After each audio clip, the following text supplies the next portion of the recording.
नमस्कार, राज्यसभा टीवी में आपका स्वागत है। इस वक्त की हर अहम खबर के साथ मैं हूं अंकिता सिंह। बुलेटिन में बात करेंगे किसान क्रेडिट कार्ड यानी कि केसीसी के जरिए किसानों को रियायती ऋण मुहैया कराने के लिए एक विशेष अभियान चलाया जा रहा है।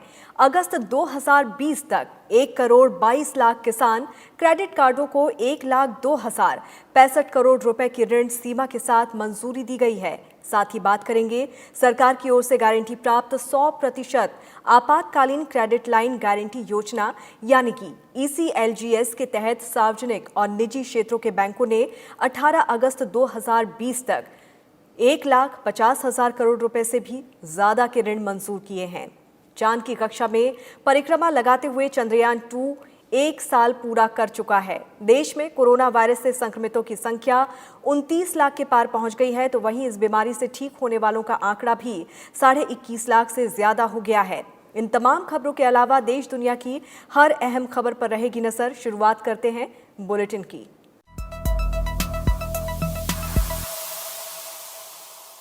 वर्चुअल माध्यम से पहली बार आयोजित संसद अध्यक्षों के 5वें विश्व सम्मेलन के कल समापन दिवस पर सांसदों और लोगों के बीच दूरी को कम कर शासन में सुधार विषय पर हुई पैनल चर्चा में लोकसभा अध्यक्ष ओम बिरला ने हिस्सा लिया। उन्होंने कहा कि IT क्रांति के मौजूदा दौर में जन भागीदारी बढ़ाने की जरूरत है। उन्होंने कहा कि संसदीय निगरानी और शासन में सुधार लाने के लिए ये बेहद अहम है। उन्होंने कहा कि हमारी मजबूत समिति प्रणाली है और लोकसभा और राज्यसभा टीवी चैनल्स पर सदन की कार्यवाही के लाइव प्रसारण, समर्पित वेबसाइटों और सोशल मीडिया प्लेटफॉर्म के माध्यम से हम संसद को घर घर पहुंचाने में सफल रहे हैं।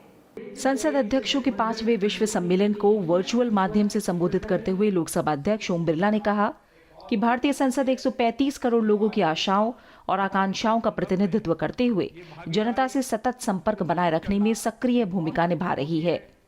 उन्होंने कहा कि 5 I के माध्यम से इसे साकार किया जा रहा है। पहला I है इंटरैक्ट।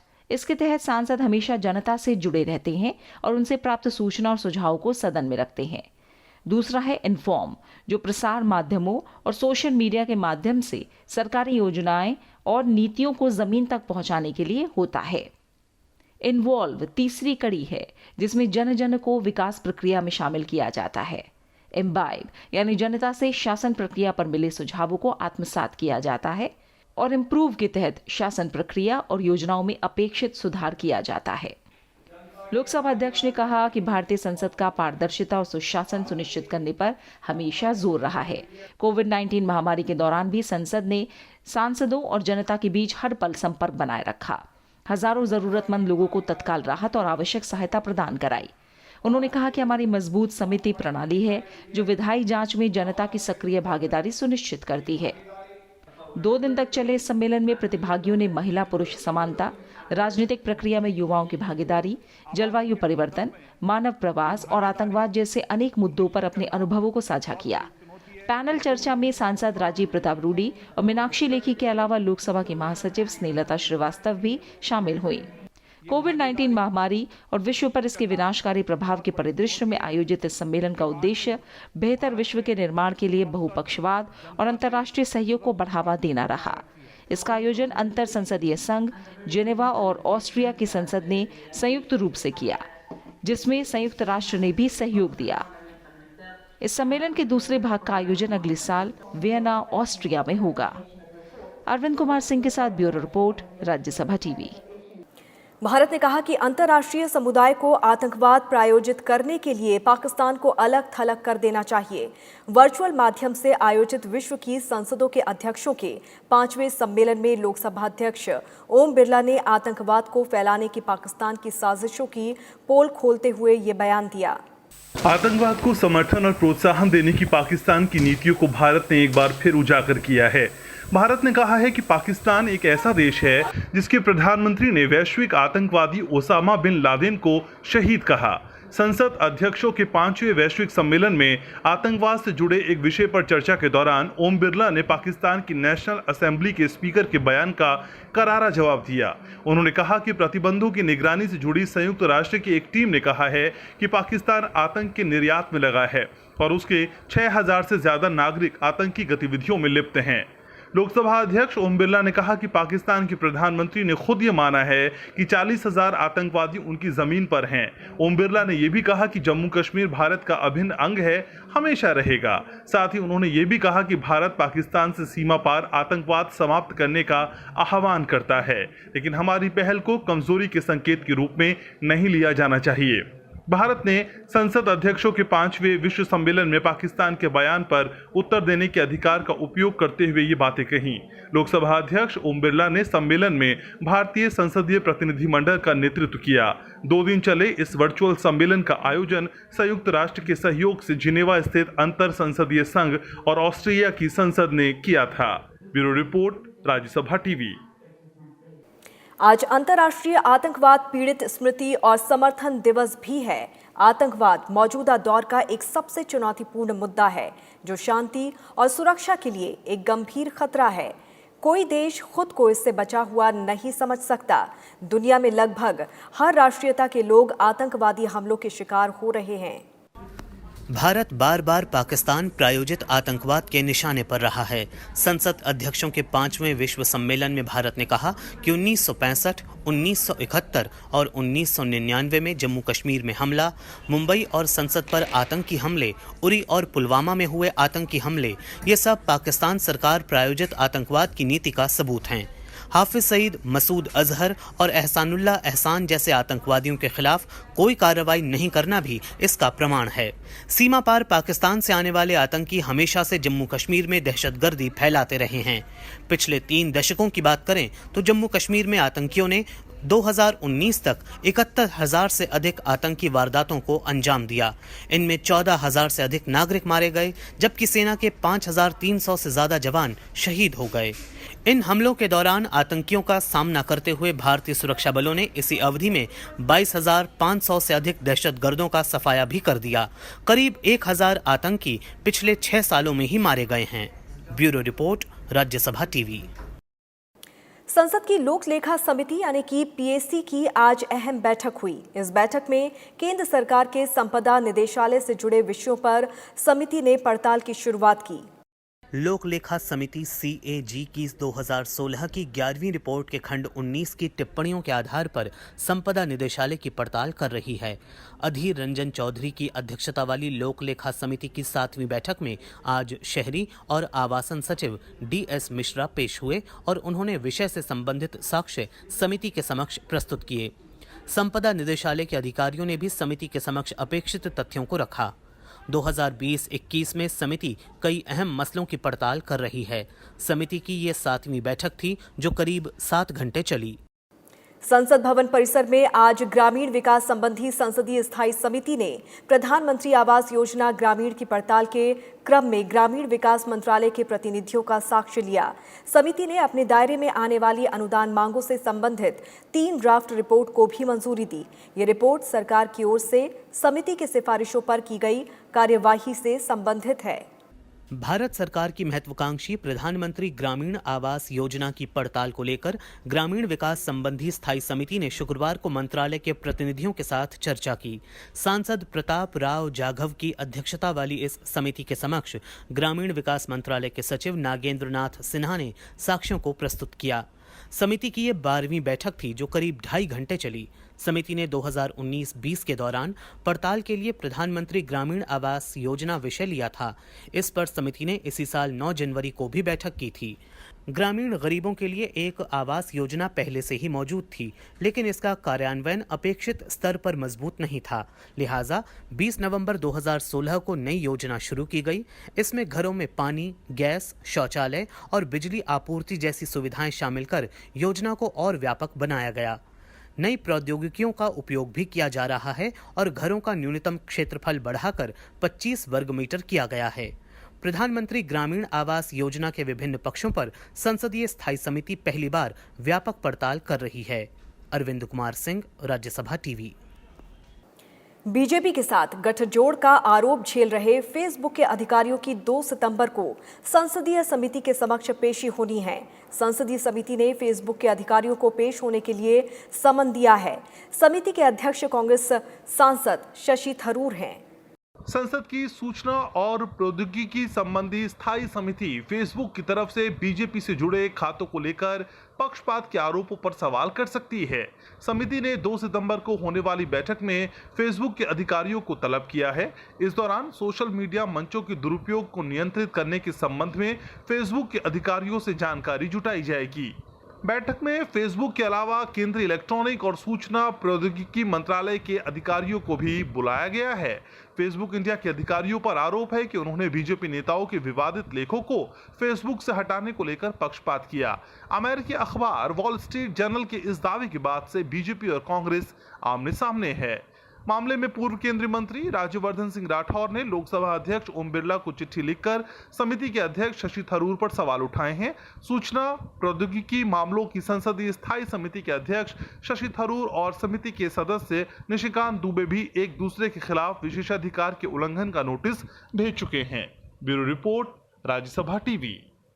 उत्तर प्रदेश से राज्यसभा के सदस्य अमर सिंह के निधन के बाद खाली हुई सीट पर 11 सितंबर को उपचुनाव होगा। चुनाव आयोग की तरफ से इस संबंध में जारी विज्ञप्ति के मुताबिक उपचुनाव के लिए अधिसूचना 25 अगस्त को जारी की जाएगी। नामांकन पत्र भरने का आखिरी दिन 1 सितंबर है, जबकि नामांकन पत्रों की जांच 2 सितंबर को होगी और 4 सितंबर तक नाम वापस लिए जा सकेंगे। इसके बाद जरूरत पड़ने पर 11 सितंबर को मतदान कराया जाएगा। मतदान सुबह 9 बजे से शाम 4 बजे तक होगा और मतगणना शाम 5 बजे से होगी। उत्तर प्रदेश के दिग्गज नेताओं में शुमार अमर सिंह का निधन 1 अगस्त को हुआ था और उनका कार्यकाल 4 जुलाई 2022 तक था। इसीलिए उपचुनाव कराया जा रहा है। उपचुनाव के समय कोविड-19 की रोकथाम के उपायों के बारे में जारी दिशा निर्देशों का पूरी तरह से पालन सुनिश्चित हो, इसके लिए उत्तर प्रदेश के मुख्य सचिव से एक वरिष्ठ अधिकारी को जिम्मेदारी देने के लिए कहा गया है। कोरोना महामारी के दौर में होने वाले चुनावों को लेकर निर्वाचन आयोग ने जरूरी दिशा निर्देश जारी किए हैं। नामांकन के समय उम्मीदवार और वाहनों की संख्या के साथ व्यक्तियों की संख्या के नियमों में बदलाव किया गया है। चुनाव आयोग के दिशा निर्देशों के मुताबिक अब से चुनाव लड़ने वाले उम्मीदवार नामांकन पत्र और शपथ पत्र को ऑनलाइन भी दाखिल कर सकेंगे। बाद में इन्हें प्रिंट लेकर संबंधित क्षेत्रीय अधिकारी के समक्ष जमा कराना होगा। चुनाव लड़ने वाले उम्मीदवारों के पास सुरक्षा राशि जमा कराने के लिए पहली बार ऑनलाइन का विकल्प भी होगा। कोरोना संक्रमण की रोकथाम से जुड़े दिशा निर्देशों को ध्यान में रखते हुए आयोग ने उम्मीदवारों के लिए डोर टू डोर अभियान के दौरान कई समर्थकों के साथ रहने की संख्या को भी 5 तक सीमित कर दिया है। और अब अर्थव्यवस्था और रोजगार से जुड़ी कुछ राहत देने वाली खबरों पर एक नजर डाल लेते हैं। लॉकडाउन के कारण 24 मार्च से लेकर 31 दिसंबर 2020 के बीच बेरोजगार होने वाले कामगारों को बेरोजगारी भत्ते का फायदा मिल सकेगा। इसके लिए सरकार ने नियमों में ढील दी है। नियमों में ढील देने से करीब 41 लाख इंडस्ट्रियल वर्कर्स यानी कि औद्योगिक श्रमिकों को उनकी पिछली 3 महीने की औसत सैलरी का 50% बेरोजगारी भत्ते के तौर पर मिलेगा।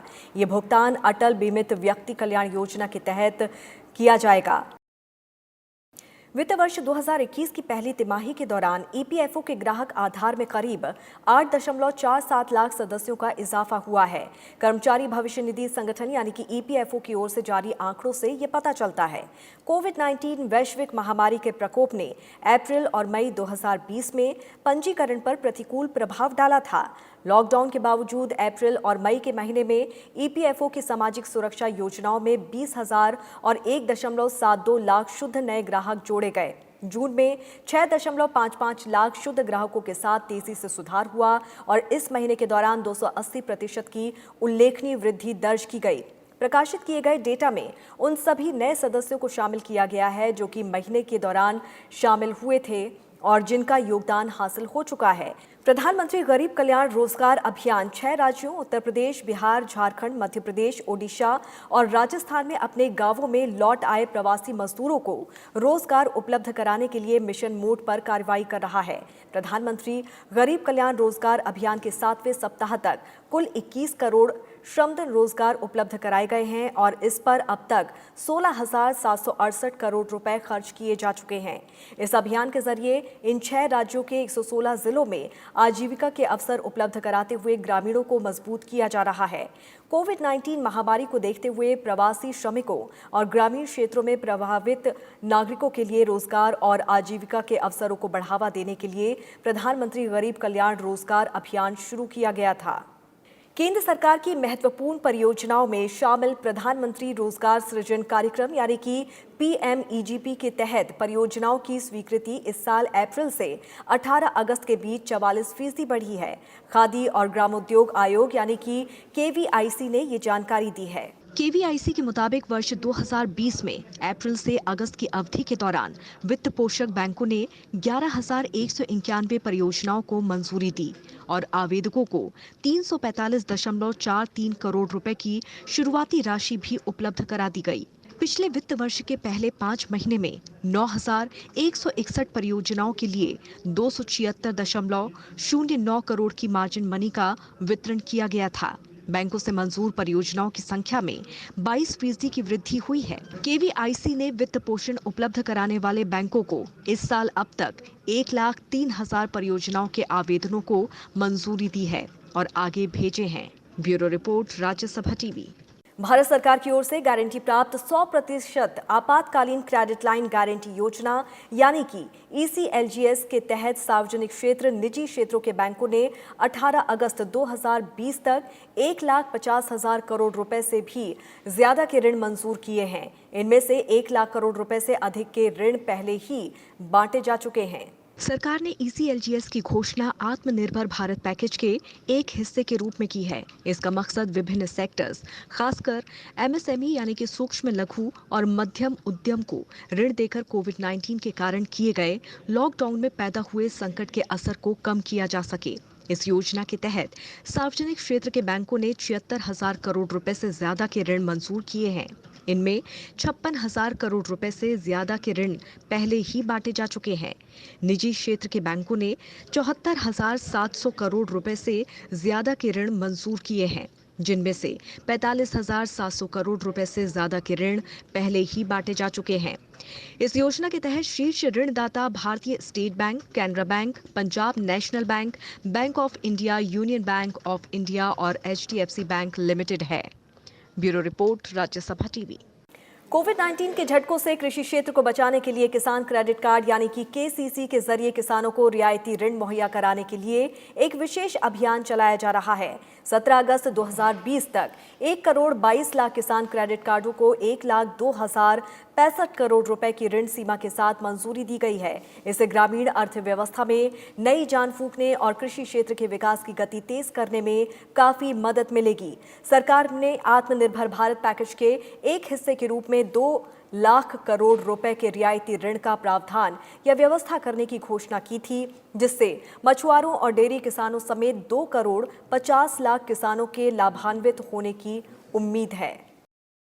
15 अगस्त 2020 को अंतर्राष्ट्रीय क्रिकेट के सभी फॉर्मेट से संन्यास लेने का ऐलान करने वाले पूर्व भारतीय कप्तान महेंद्र सिंह धोनी और पूर्व भारतीय क्रिकेट खिलाड़ी सुरेश रैना को खत लिखकर प्रधानमंत्री नरेंद्र मोदी ने उन्हें शुभकामनाएं दी और क्रिकेट में उनके दिए गए योगदान के लिए प्रशंसा की। प्रधानमंत्री ने अपने खत में पूर्व दिग्गज कप्तान धोनी को नए भारत की भावना के महत्वपूर्ण उदाहरणों में से एक बताया। प्रधानमंत्री नरेंद्र मोदी ने पूर्व भारतीय क्रिकेट कप्तान महेंद्र सिंह धोनी को खत लिखकर बधाई दी है। प्रधानमंत्री ने अपने खत में लिखा है कि महेंद्र सिंह धोनी नाम केवल आंकड़ों और मैच विनिंग भूमिकाओं के लिए नहीं याद किया जाएगा, आपके प्रभाव को एक बड़ी घटना की तरह देखा जाएगा। उन्होंने लिखा कि एक छोटे से शहर से आप राष्ट्रीय मंच पर आए, अपने लिए एक नाम बनाया और भारत को गर्व महसूस करवाया। आपके सफर ने करोड़ों युवाओं जो बड़े स्कूलों या कॉलेजों में नहीं जा सके और ना ही किसी बड़े परिवार से ताल्लुक रखते हैं, लेकिन उनके पास बड़े मंच पर खुद को साबित करने की प्रतिभा है, उन्हें ताकत और प्रेरणा दी।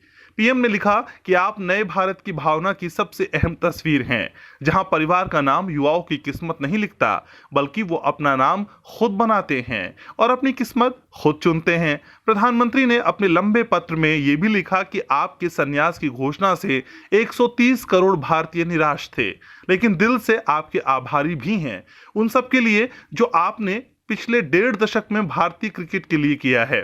प्रधानमंत्री मोदी ने उन्हें भविष्य के लिए शुभकामना भी दी। प्रधानमंत्री के खत के जवाब में पूर्व दिग्गज कप्तान ने ट्वीट कर प्रधानमंत्री का शुक्रिया अदा किया। उन्होंने ट्वीट में लिखा, शुक्रिया प्रधानमंत्री नरेंद्र मोदी, आपकी ओर से मेरी प्रशंसा और शुभकामनाओं के लिए।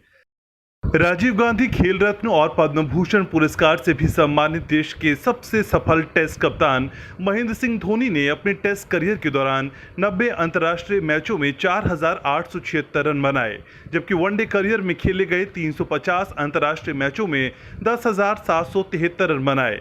उनकी कप्तानी में टीम इंडिया ने विश्व कप और T20 विश्व कप के अलावा चैंपियंस ट्रॉफी भी जीती। प्रधानमंत्री नरेंद्र मोदी ने पूर्व कप्तान महेंद्र सिंह धोनी के साथ ही अंतर्राष्ट्रीय क्रिकेट से संन्यास का ऐलान करने वाले शानदार खिलाड़ी सुरेश रैना को भी खत लिखकर बधाई दी। प्रधानमंत्री ने रैना को लिखे पत्र में कहा कि मैं संन्यास शब्द का इस्तेमाल नहीं करना चाहता, क्योंकि आप अभी काफी युवा और ऊर्जावान हैं।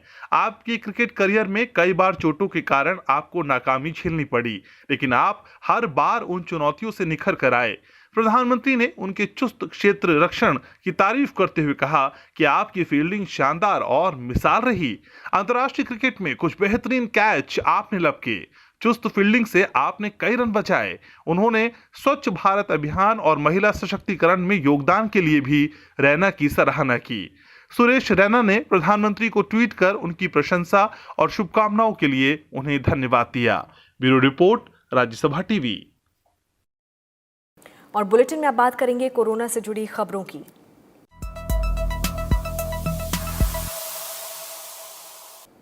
देश में कोरोना वायरस से संक्रमितों की संख्या 29 लाख के पार पहुंच गई है। वहीं इस बीमारी से ठीक होने वालों का आंकड़ा भी 21.5 लाख से ज्यादा हो गया है। इसके चलते रिकवरी रेट 74.30% हो गया है। देश में सक्रिय केस से ठीक होने वाले मरीजों की संख्या का अंतर 14.5 लाख से अधिक हो गया है। वहीं मरने वालों का आंकड़ा 51,000 के करीब पहुंच गया है। अब तक देश में 3,34,00,000 अधिक कोरोना के टेस्ट हुए हैं। केंद्रीय स्वास्थ्य मंत्रालय की ओर से शुक्रवार को जारी आंकड़ों के मुताबिक पिछले 24 घंटे में देश में रिकॉर्ड 68,898 नए केस आए हैं। अब तक देश में 29,05,823 कोरोना के मामले सामने आ चुके हैं। वहीं बीते एक दिन में 62,282 मरीज ठीक होकर घर जा चुके हैं। अब तक 21.5 लाख से ज्यादा मरीज ठीक हो चुके हैं। वहीं 6,92,028 सक्रिय मामले हैं। वहीं पिछले 24 घंटे में 983 लोगों की मौत हुई है, जिसके बाद इस बीमारी से मरने वालों की संख्या 54,849 हो गई है। देश में कोरोना से मरने वालों की दर 1.89% है। गुरुवार को 8 लाख से अधिक कोरोना के टेस्ट किए गए हैं। अब तक 3,34,67,237 टेस्ट किए जा चुके हैं। जनवरी से अब तक हर महीने के कोरोना के केस और मौत के आंकड़ों पर नजर डालें तो अप्रैल से जुलाई के बीच सबसे ज्यादा नए केस आए और सबसे ज्यादा लोग ठीक हुए। इस अवधि में देश में सबसे अधिक कोरोना संक्रमितों की मौत भी हुई। जनवरी से मार्च के बीच देश में 1,397 नए मामले सामने आए और 124 लोग ठीक हुए थे।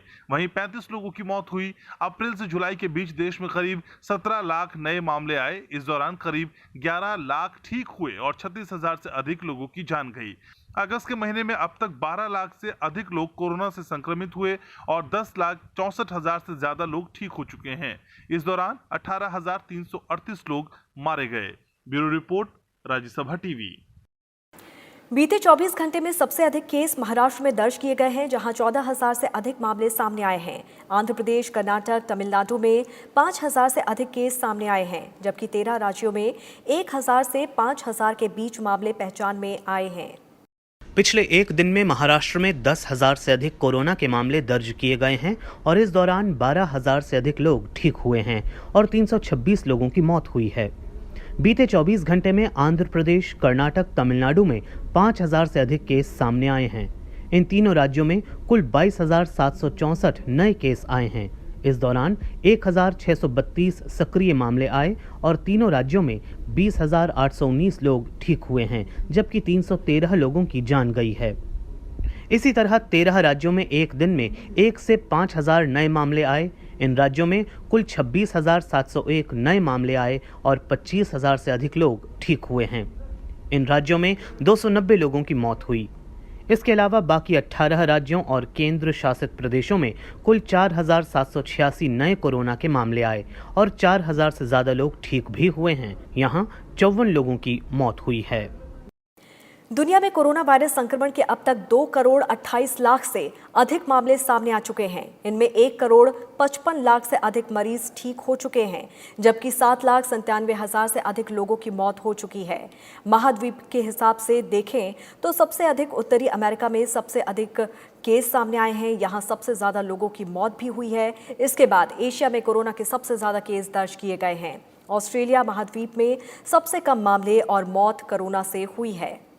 उत्तरी अमेरिका महाद्वीप में कोरोना से अब तक 67,85,000 से अधिक लोग इस वायरस से संक्रमित हो चुके हैं और 2,54,000 से अधिक लोगों की मौत हो चुकी है।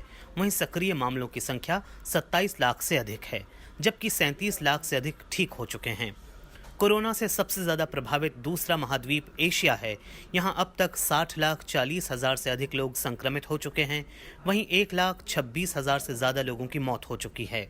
एशियाई देशों में वायरस को हराकर ठीक होने वालों की संख्या 47 लाख के पार हो चुकी है। तीसरे नंबर पर इस वायरस से सबसे ज्यादा प्रभावित महाद्वीप दक्षिण अमेरिका है, जहां 55,74,000 लोग संक्रमित हुए हैं और अब तक 1,83,000 से अधिक लोगों की मौत हो चुकी है और 12,42,000 सक्रिय मामले हैं। यूरोप में कोरोना महामारी से 32,95,000 से अधिक लोग संक्रमित हो चुके हैं, जिसमें 2,04,000 से अधिक लोगों की मौत हो चुकी है। यहाँ 11 लाख से अधिक सक्रिय मामले हैं। अफ्रीका महाद्वीप में 11,62,000 से अधिक मामले सामने आए हैं। 27,000 से अधिक लोगों की मौत हुई है। वहीं 8,84,000 लोग स्वस्थ हो चुके हैं। सबसे कम मामले ऑस्ट्रेलिया महाद्वीप में दर्ज किए गए हैं। यहाँ अब तक 26,000 से अधिक लोग कोरोना से संक्रमित हुए हैं और 499 लोगों की मौत हुई है, जबकि 20,000 से अधिक लोग इस बीमारी से ठीक हो गए हैं। और अब खबर तेलंगाना के नागार कुर्नूल जिले से, जहां पर श्रीशैलम जल विद्युत संयंत्र के लेफ्ट बैंक कनाल ऊर्जा संयंत्र में आग लगने से 9 लोगों की मौत हो गई है। यह घटना गुरुवार देर रात की है। शुरुआती जानकारी के अनुसार आग लगने की वजह शॉर्ट सर्किट बताई जा रही है। आग लगने की वजह से पैदा हुए धुएं के कारण बचाव के काम में दिक्कतों का सामना करना पड़ा। कल रात करीब 10:30 बजे जब आग लगी तब करीब 17 कर्मचारी प्लांट के अंदर काम कर रहे थे। सभी 6 इकाइयां जिनकी बिजली उत्पादन की क्षमता 150 मेगावाट है, वो दुर्घटना के समय कार्यरत थी। चौथी इकाई में अचानक आग की लपटें भड़क उठी और कुछ ही समय में पूरे बिजली संयंत्र में फैल गई। मौके पर एनडीआरएफ को भी बुलाया गया है। श्रीशैलम जल विद्युत संयंत्र तेलंगाना में आंध्र प्रदेश से सटी सीमा के पास है। उपराष्ट्रपति एम वेंकैया नायडू ने इस घटना पर दुख व्यक्त करते हुए ट्वीट किया है। उन्होंने कहा है कि तेलंगाना में श्रीशैलम पन बिजली संयंत्र में आग लगने की घटना में जान माल के नुकसान से परेशान हूं। मेरी संवेदनाएं शोक संतप्त परिवार के साथ है। प्रधानमंत्री नरेंद्र मोदी ने भी इस घटना को लेकर ट्वीट किया। श्रीशैलम जल विद्युत संयंत्र में आग की घटना दुर्भाग्यपूर्ण है। मेरी संवेदनाएं शोक संतप्त परिवार के साथ हैं। मुझे उम्मीद है कि घायल लोग जल्द से जल्द ठीक हो जाएं। तेलंगाना के मुख्यमंत्री के चंद्रशेखर राव और आंध्र प्रदेश के मुख्यमंत्री वाईएस जगनमोहन रेड्डी ने श्रीशैलम जल विद्युत संयंत्र में लगी आग की दुर्घटना पर दुख व्यक्त किया। राष्ट्रीय खेल पुरस्कारों का ऐलान कर दिया गया है। टीम इंडिया के उप कप्तान रोहित शर्मा समेत 5 खिलाड़ियों को इस बार राजीव गांधी खेल रत्न पुरस्कार से सम्मानित किया जाएगा। रोहित शर्मा के अलावा पैरा एथलीट मरियप्पन थंगवेलु, मनिका बत्रा, विनेश फोगाट और महिला हॉकी टीम की कप्तान रानी रामपाल को भी राजीव गांधी खेल रत्न पुरस्कार दिया जाएगा। इसके अलावा दूती चंद, ईशांत शर्मा, मनु भाकर और सौरभ चौधरी समेत 27 खिलाड़ियों को अर्जुन पुरस्कार से सम्मानित किया जाएगा, जबकि द्रोणाचार्य पुरस्कार के लिए 8 लोगों को चुना गया है। चांद की कक्षा में परिक्रमा लगाते हुए चंद्रयान 2 ने 1 साल पूरा कर लिया है। अंतरिक्ष एजेंसी इसरो ने प्रारंभिक डेटा सेट जारी कर दिया है। इसरो ने बताया कि ऑर्बिटर ने चंद्रमा के चारों ओर 4400 परिक्रमाएं पूरी कर ली हैं और सभी 8 ऑन बोर्ड उपकरण अच्छे से प्रदर्शन कर रहे हैं। अंतरिक्ष यान पूरी तरह से ठीक है और उसकी सभी उप प्रणालियों का प्रदर्शन सामान्य है। इसरो ने कहा है कि 7 और वर्षों के संचालन के लिए चंद्रयान 2 के पास पर्याप्त ईंधन है।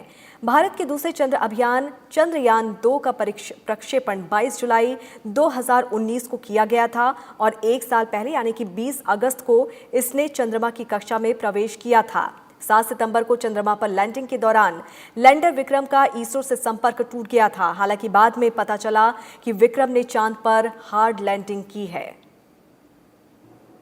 कल से गणेश उत्सव पर्व की शुरुआत होगी। गणेश चतुर्थी की पूर्व संध्या पर राष्ट्रपति रामनाथ कोविंद और उपराष्ट्रपति एम वेंकैया नायडू ने इस पावन पर्व की सभी देशवासियों को शुभकामनाएं दी हैं। इस दौरान जगह जगह लोगों ने पंडाल से लेकर घरों में गणेश की प्रतिमा स्थापित करने की तैयारी कर ली है। अनंत चतुर्दशी तक गणेश जी की पूजा अर्चना का सिलसिला जारी रहेगा। इसी के साथ इस बुलेटिन में फिलहाल इतना ही। आप जुड़े रहिए राज्यसभा टीवी के साथ। नमस्कार।